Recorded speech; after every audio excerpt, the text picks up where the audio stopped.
তো মানুষকে বানানো হয়েছে একমাত্রই আল্লাহর ইবাদতের জন্য। মানুষকে বানানো হয়েছে একমাত্রই আল্লাহর ইবাদতের জন্য।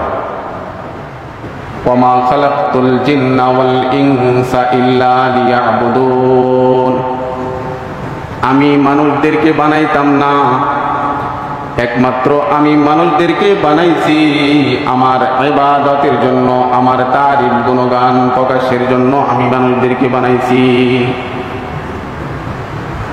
একটা মেশিন যদি কেউ বানায়, এই মেশিন, এই বানানিওয়ালা ইঞ্জিনিয়ার যে সে চিন্তা করে এই মেশিনটা ঘুরবে ঘুরবে। মোটর বানাইলো, সে চিন্তা করে এই মোটর ঘুরবে ঘুরবে, ঘোরার জন্য আমি মোটর বানাইছি, মেশিন বানাইছি আমি ঘোরার জন্য, সে শুধু তার কাজটা হলো ঘোরা। এই মেশিন বানানিওয়ালা ইঞ্জিনিয়ার, এই মোটর বানানিওয়ালা ইঞ্জিনিয়ার যেই টার্গেট নিয়ে এই মোটর এবং মেশিন বানাইছে, হুবহু বানানির পর সে এটাই করতে থাকে, ঘুরতেই থাকে ঘুরতেই থাকে। ঠিক তেমনি ভাবে আল্লাহ রাব্বুল আলামিন একজন বানানিওয়ালা, আল্লাহ রাব্বুল আলামিন একজন বানানিওয়ালা সর্বপ্রথম বানাইছে এবং বলে দিছে মানুষ আমি বানাইছি একমাত্র আমার ইবাদতের জন্য, কিন্তু মানুষ তো আল্লাহর ইবাদত করে না।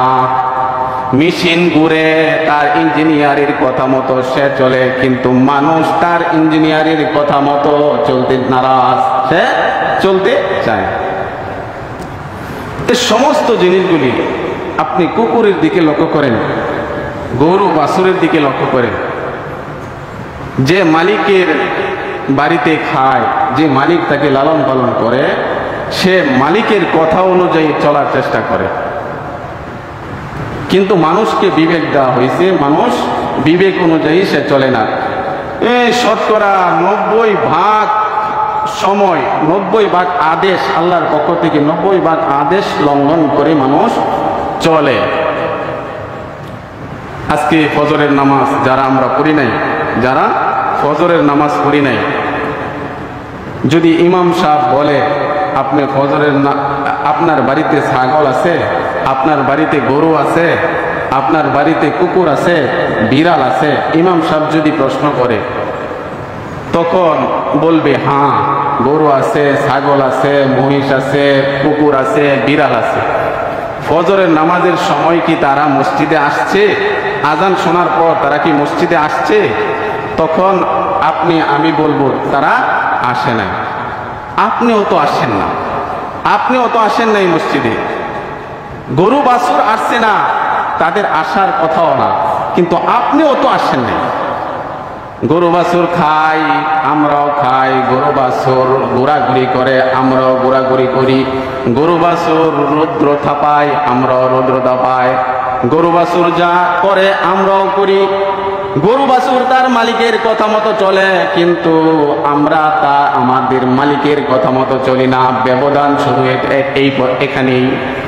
গরু বাছুর খাই, গরু বাছুর পায়খানা করে, প্রস্রাব করে, আমরাও তাই করি, কিন্তু গরু বাছুর তার মালিকের কথা মতো চলে, কিন্তু আমরা মালিকের কথা মতো চলি না। তো গরু বাছুরের চাইতে আমরা কিভাবে দামি হব? আমাদের দামটা কতটুকু? লাকাদ খালাকনাল ইনসানা ফি আহসানি তাকওয়িম সুম্মা রাদাদনাহু আসফালা সাফিলিন। আমি মানুষদেরকে সবচাইতে আপন করে বানাইছি, মানুষদেরকে সম্মানও দিছি আমি সবচাইতে বেশি। এই মানুষগুলি আবার পিছনে সরে যেতে চায়, পিছনে পড়ে যেতে চায়। আমি সামনে নিতে চাই, কিন্তু মানুষ পিছনে পড়তে চায়। আল্লাহ বলতেছেন আমি মানুষদেরকে সামনে নিতে চাই, তাদের সম্মানের আসনে আসীন করতে চায়, কিন্তু মানুষ শুধু খালি নিচে নামতে চায়। আল্লাহ ডাইরেক্ট কোরআনে পাকের মধ্যে বলে দিয়েছেন সুম্মা রাদাদনাহু আসফালা সাফিলিন। এর আগের আয়াতে বলছেন আমি মানুষকে খুব আপন করে বানাইছি, খুব আদর করে বানাইছি, সম্মান দিয়ে বানাইছি, কিন্তু সুম্মা রাদাদনাহু আসফালা সাফিলিন। কিন্তু সে শুধু পিছপা হতে চায়, সে শুধু পিছনে সরতে চায়, সে আগায় যাইতে চায় না। এই জন্য আল্লাহ রাব্বুল আলামিন বলেছেন ওয়ামা খালাকতুল জিন্না ওয়াল ইনসা ইল্লা লিয়াবুদুন। আমি মানুষ বানাইতাম না, জিন বানাইতাম না, একমাত্র আমি মানুষ এবং জিন বানাইছি লিয়াবুদুন, আমার একমাত্রই আমার ইবাদত করার জন্য। আর যদি ইবাদত না করে এই বান্দার জন্য ব্যবস্থা আছে, যদি ইবাদত না করে যায় এই বান্দার জন্য আল্লাহ রাব্বুল আলামিন ব্যবস্থা রাখছেন, মরণের পরই তার জাহান্নামের শাস্তি তার উপর চড়াও হইতে থাকবে, চড়াও হইতে থাকবে। বান্দাকে আল্লাহ রাব্বুল আলামিন খুব সুন্দর ব্যবস্থা করে রেখেছে।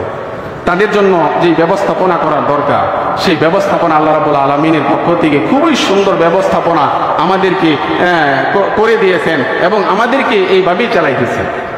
আল্লাহ রাব্বুল আলামিন ইবাদতের বেলায় যেই সাহায্য করার দরকার, সহযোগিতা করার দরকার, ফেরেশতাদের দিয়া আল্লাহ রাব্বুল আলামিন এই সহযোগিতা আমাদের করাইতেছে। বিশ্বনবী আলাইহিস সালাতু ওয়াস সালাম বলতেছেন, মানুষ যখন নামাজে যায়, নামাজে যাওয়ার যখন মসজিদে যায়, নামাজে যাওয়ার জন্য মসজিদে যায়, মসজিদে ঢোকার আগে আল্লাহ রাব্বুল আলামিন বলেন এই মানুষের আমল নামার মধ্যে দেখো নাপাক আছে কিনা, মানে পাপ আছে কিনা।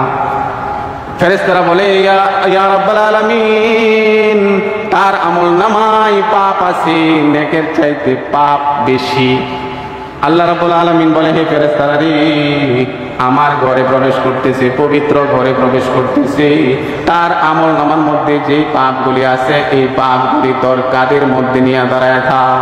সুবহানাল্লাহ। এরপরে নেককার অবস্থায়, নেকের হালতে বান্দাকে আল্লাহ রাব্বুল আলামিন মসজিদে ঢোকান। আল্লাহর ব্যবস্থাপনা ঠিক আছে। মসজিদে আসার পর এখানে বসলাম, প্রথম কাতারে বসলাম, আল্লাহ বলতেছে একটা উট কুরবানি দেওয়ার সওয়াব তোর আমল নামায় দিয়ে দিলাম শুধু প্রথমে আসার কারণে। সুবহানাল্লাহ। বসার পর আল্লাহ রাব্বুল আলামিন তার জন্য দুইজন ফেরেশতা নিযুক্ত করে রেখেছেন। দুইজন ফেরেশতা তার জন্য দুই পাশে বসে, আমি এখানে বসলাম, আমার পাশে প্রতিজনের পাশে দুইজন করে ফেরেশতা আল্লাহ রাব্বুল আলামিন নিযুক্ত করে রেখেছেন। বারবার ফেরেশতা তার চেহারার দিকে তাকায়, বারবার তার চেহারার দিকে তাকায়া আল্লাহর কাছে দোয়া করতে থাকে, হে আল্লাহ গো, তোমার এই বান্দা আমার সাথী, 5 ওয়াক্ত নামাজের মধ্যে প্রত্যেক সময় সামনের কাতারে আসে, আল্লাহ গো আমি তার জন্য দোয়ার প্রার্থনা করলাম, আল্লাহ গো আমি তার মার বাপের জন্য দোয়ার প্রার্থনা করলাম, আল্লাহ এই বান্দাকে মাফ করে দাও, এই বান্দার পিতা মাতাদেরকে মাফ করে দাও। আল্লাহ রাব্বুল আলামিন বলে তোর মুখ দিয়া বলার দরকার না, আমি এই বান্দার জীবনের সমস্ত গুনাহ খাতাকে মাফ করে দিলাম। সুবহানাল্লাহ। দুইজন ফেরেশতা তার পাশে সব সময় বসে, যেই বান্দাগুলি 5 ওয়াক্ত নামাজের মধ্যে মসজিদে যায় 5 ওয়াক্ত নামাজ আদায় করে, এই বান্দার জন্য 5 ওয়াক্ত নামাজের মধ্যে দুইজন ফেরেশতা নিযুক্ত, তারা আল্লাহর জন্য 5 ওয়াক্ত নামাজের মধ্যেই দোয়া করতে থাকে। সুবহানাল্লাহ। যদি এই বান্দাটা তার অসুস্থতার কারণে, তার কোনো ঝামেলার কারণে জামাতে উপস্থিত হইতে না পারে, এই প্রথম কাতারের ফেরেশতা তার জন্য অপেক্ষা করে, যদি ওয়াক্তের শেষ পর্যন্ত অপেক্ষা করে দেখে তার বন্ধু আসে কিনা। বন্ধু যদি না আসে, আল্লাহর কাছে বলে আল্লাহ গো তোমার এই খাঁটি বান্দাটা আজকে মসজিদের মধ্যে আসে নাই। আল্লাহ রাব্বুল আলামিন বলে দেখ এই বান্দার দিকে, এই বান্দার কাছে যা, এই বান্দা কোথায় আছে সেইখানে যা, এবং যদি বান্দা কোনো বিপদে পড়ে তাকে সহযোগিতা কর। সুবহানাল্লাহ। এই বান্দাকে আল্লাহ রাব্বুল আলামিন পাঠিয়ে দেয়। কোনো কারণে যদি শরীয়ত সম্মত উজুরের কারণে যদি মসজিদের মধ্যে না আসতে পারে, এই বান্দা এই দুইজন ফেরেশতা অপেক্ষা করে আল্লাহর কাছে, জানে যে আল্লাহ এই বান্দা তো আসে নাই, তখন বলে যে অমুক জায়গার মধ্যে বিভিন্ন বালা মুসিবতে থাকলে, বালা মুসিবতে আছে, বিপদ আপদে আছে, তাড়াতাড়ি যায় এই বান্দাকে কি যায় কি কর, সহযোগিতা কর। সুবহানাল্লাহ। এরকম ভাবে আল্লাহ রাব্বুল আলামিন বান্দাকে, এই বান্দার জীবনকে, বান্দার ইবাদতি জিন্দেগিকে সহজ করার জন্য আল্লাহ রাব্বুল আলামিনের পক্ষ থেকে ব্যবস্থাপনা করে রেখেছেন। কিন্তু আমরা কি অভাগা বান্দা, 5 ওয়াক্ত নামাজের মধ্যে 1 ওয়াক্ত নামাজে আমরা মসজিদে আসার আমাদের এই কপাল হয় না, আমাদের ভাগ্য হয় না। এই বান্দাগুলিকে তবু আল্লাহ রাব্বুল আলামিন হাসরের ময়দানে কি করবেন?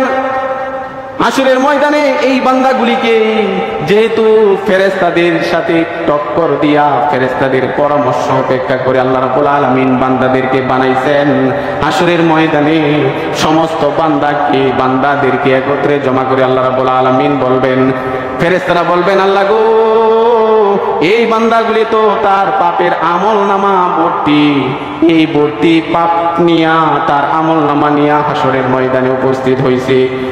আল্লাহ রাব্বুল আলামিন বলবেন, তাও তাদেরকে একত্রিত কর, আমার কাছে একত্রিত কর। সবাইকে একত্রিত করা হবে। আল্লাহ রাব্বুল আলামিন বলবে, এখন কোন বান্দাটা জাহান্নামের উপযোগী তাদেরকে এক সাইড কর। ফারিকুম ফিল জান্নাতি ওয়া ফারিকুম ফিস সাঈর। জাহান্নামীদেরকে এক কাতারে দাঁড় করা হবে, জান্নাতীদেরকে এক কাতারে দাঁড় করা হবে। আল্লাহ রাব্বুল আলামিন বলবেন, কোনগুলি জাহান্নামী, বাম সাইড গুলি জাহান্নামী, কোনগুলি জান্নাতি, ডান সাইড গুলি জান্নাতি। আল্লাহ রাব্বুল আলামিন বলবেন, ডান সাইড গুলিকে বিনা হিসাবে জান্নাতে দিয়া দিয়ে, সুবহানাল্লাহ। বাম সাইড গুলিকে হিসাব নেওয়া হবে। আল্লাহ রাব্বুল আলামিন এক বান্দাকে ডাক দিবেন, এই বান্দার হিসাব দেখ। ফেরেশতারা বলবে, আল্লাহ গো, ফজরের নামাজে আসে নাই, এই বান্দাটা ফজরের নামাজে আসে নাই, জাহান্নামে দিয়া দিব নাকি? না না, জাহান্নামে এখনো দেওয়ার সময় হয় না, বান্দা দেখ জোহরের নামাজ পড়ছে কিনা। ফেরেশতারা বলবে, আল্লাহ গো, ফজরের নামাজও পড়ে নাই, জোহরের নামাজও পড়ে নাই, জাহান্নামে দিয়া দিব নাকি? না না, এই বান্দাকে জাহান্নামে দিস না। হে ফেরেশতারা, দেখ তার আসরের নামাজ পড়ছে কিনা, তার আমল নামায় কি আসরের নামাজ আছে কিনা। ফেরেশতারা দেখবে তার আসরের নামাজ ও তার আমল নামায় নাই। ফেরেশতারা আল্লাহর কাছে বলবে, আসরের নামাজ ও তার আমল নামায় না, আল্লাহ গো, জাহান্নামে দিয়া দিব নাকি? না না, আসরের নামাজ নাই, এই জন্য জাহান্নামে দিস না। এই বান্দার আমল নামায় দেখ মাগরিবের নামাজ আছে কিনা। মাগরিবের নামাজ দেখা হবে, দেখবে মাগরিবের নামাজও তার আমল নামায় নাই। আল্লাহকে বলবে, আল্লাহ গো, জাহান্নামে দিয়া দিব নাকি? না না, এখনো সময় হয় নাই জাহান্নামে দেওয়া। দেখবে দেখ তার আমল নামায় কি এশা নামাজ আছে কিনা। দেখা হবে এশার নামাজ আছে। আল্লাহ বলবে, আল্লাহ ওই সময় কিছু বান্দাদের উপর সেই এশার নামাজের সময় এমন এক উসিলা তালাশ করছে, যেই উসিলার কারণে আল্লাহ রাব্বুল আলামিন তার উপর খুশি হয়ে গেছে।